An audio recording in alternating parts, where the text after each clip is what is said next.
বাংলাদেশি দাদা না আসলে না কলকাতা সব ভুকা মরে যাবে। ধসে পড়েছে কলকাতার ব্যবসা। দম্ভ দেখিয়ে ভারত বাংলাদেশকে যে শিক্ষা দিতে চেয়েছিল উল্টো তারাই শিক্ষা পেয়ে গেছে।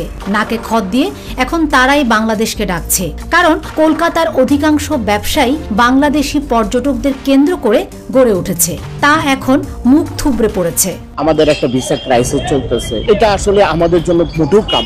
বাংলাদেশি পর্যটকদের অভাবে কলকাতায় এখন হাহাকার শুরু হয়েছে।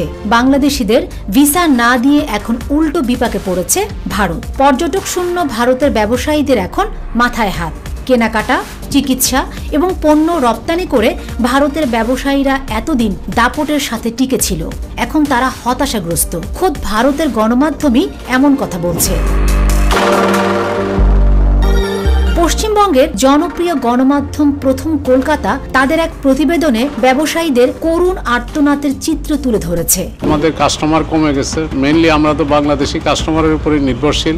হাসপাতালগুলো ফাঁকা, রোগী নেই, বেকার বসে আছে ডাক্তার। হাসপাতালের মালিকরা বলছেন এভাবে চলতে থাকলে তাদের ব্যবসা গুটিয়ে ফেলতে হবে। চিকিৎসা করাতে আসা রোগীরা না আসায় আবাসন খাতেও ধস নেমেছে, আর তাতে পথে বসেছে ব্যবসায়ীরা। ক্ষতির মুখে পড়ে এখন অনেক ব্যবসায়ীরা তাদের ব্যবসা গুটিয়ে ফেলছে এবং অনাহারে অর্ধাহারে দিন কাটাচ্ছে। সবচেয়ে ক্ষতির মুখে আছে নিউ মার্কেটের ব্যবসায়ীরা। বাংলাদেশ থেকে হাসিনা চলে যাওয়ার পর মোদী সরকার বাংলাদেশের বিরুদ্ধে প্রতিনিয়ত যে প্রোপাগান্ডা দিয়ে বাংলাদেশের সাথে ভারতের জনগণের মধ্যে বিভেদের দেয়াল তৈরি করেছে, তাতে সাপে বর হয়েছে। দিল্লি প্রথমে ভেবেছিল তারা বাংলাদেশকে উড়িয়ে দেবে, কিন্তু ডক্টর ইউনুস যে মানের আন্তর্জাতিক ব্যক্তিত্ব, রাজনীতি এবং কূটকৌশলে যে তার ধারে কাছেও কেউ নেই, দেরিতে হলেও তা বুঝে গেছে দিল্লি।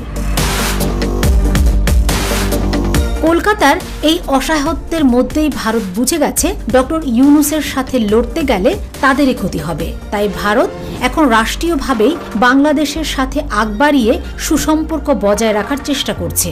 গেল মাসে ভারতের পররাষ্ট্র সচিব বিক্রম মিশ্রি বাংলাদেশে উড়ে এসে সম্পর্ক ভালো করার চেষ্টা করছেন। এক কথায় গায়ে পড়ে সম্পর্ক ঠিক রাখতে চাইছে দিল্লি, আর এটা ভারতের কূটনৈতিক পরাজয়ের শামিল। তারাই এখন যেচে পড়ে সম্পর্ক জোড়া লাগাতে চাইছে। ভারতের কূটনীতি যে এখন বাংলাদেশের কাছে ব্যর্থ হয়েছে এটা প্রমাণিত। তাই বলা যায় ভারত বয়কট আন্দোলন সফল হয়েছে। এই আন্দোলনের কাছে কুপোকাত হয়েছে মোদী সরকার। ব্যবসায়ী এবং কৃষকরা তাদের এই অর্থনীতি ধসের কারণে মোদী প্রশাসন এবং উন্মাদ সাংবাদিক ময়ূককে দায়ী করছেন। বাংলাদেশ আলু পেঁয়াজ না কেনায় তাদের এখন মরণ দশা, আর এ কারণে মোদী সরকারের পতন এবং ময়ূকের শাস্তি দাবি করছেন তারা। ক্ষোভে তারা ময়ূকের বাড়িতে আগুন দিয়ে পুড়িয়ে দিয়েছে। শাস্তির জন্য এই উন্মাদ সাংবাদিকের বাড়ি পাবলিক টয়লেট বানানোর দাবি জোরালো হচ্ছে।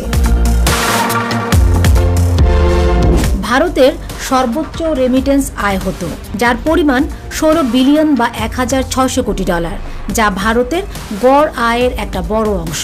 তাই বলা যায় বাংলাদেশের সাথে শত্রুতা বাড়িয়ে ভারত নিজের পায়ে নিজেই কুড়াল মেরেছে।